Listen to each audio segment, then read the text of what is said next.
No longer am I afraid of weeping, because I know God is there in the midst of the pain. The last year or more for us has been filled with tears, as we discovered that the baby we saw for more than 5 years would have a condition with little chance of even surviving to birth. Being asked to decide whether she was to die or have a chance to live was an easy decision for us, but not without its own agony. As we began that journey, I saw my wife become the bravest person I've ever met, as she nurtured and loved a baby who we were told had no chance of a long-term future. This was agony because every movement that she felt for 9 months may well have been the last movement.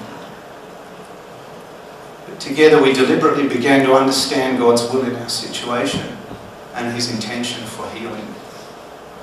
We knew God could heal, but we had to understand if this included us. What we learned was that even though God didn't give us a specific word for our baby, that He would heal her, we knew that God's heart is for healing, it's for restoration, it's for completeness. This is the way He created all of us. He intends all of us to be whole and healthy, even little Talia. And knowing that God's heart is for healing, we travelled to see revival, and we experienced some of God's power. We saw Him move to heal many people. We even met some of them and we heard their stories. And yet here we stand, grieving for our little girl. God didn't heal her here on earth. And we don't pretend to understand why that is. Talia began a journey for us that's profoundly changed both of us. We've sought to know more about the one who's brought everything into being.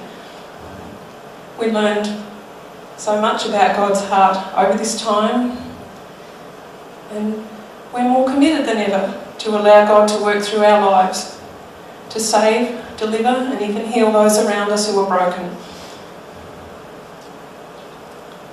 Keep reading our blog, because this is just the beginning of the journey for us.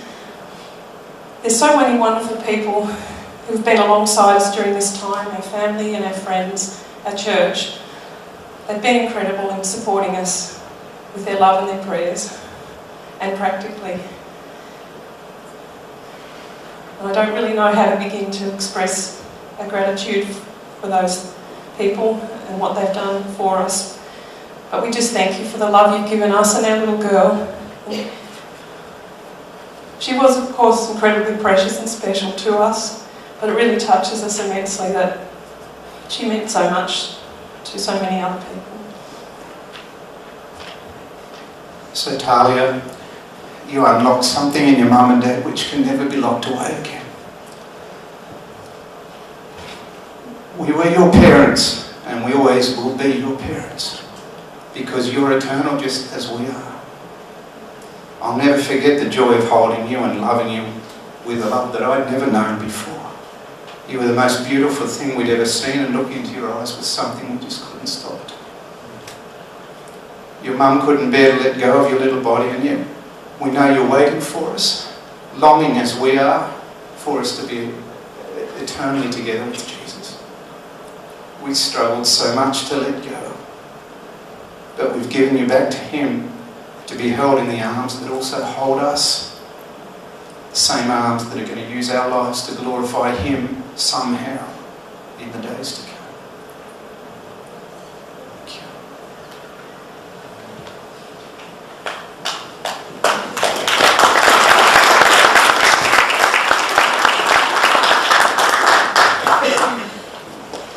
Jeremy and Jan have requested an open microphone situation, so if there's anyone else who would like to give a brief tribute to Talia's life, and I just emphasise brief as time is going, please feel free to do so.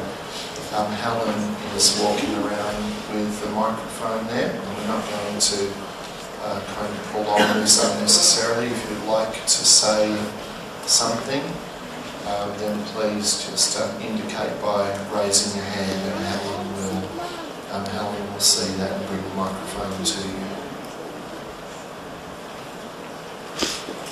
Anyone at all?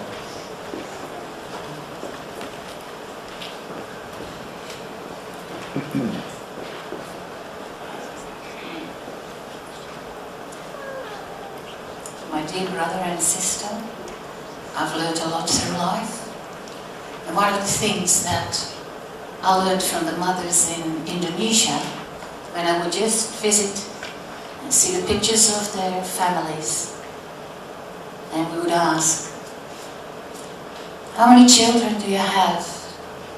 And I'd be baffled by their answer, because very often the number was higher than what I could see on the photos.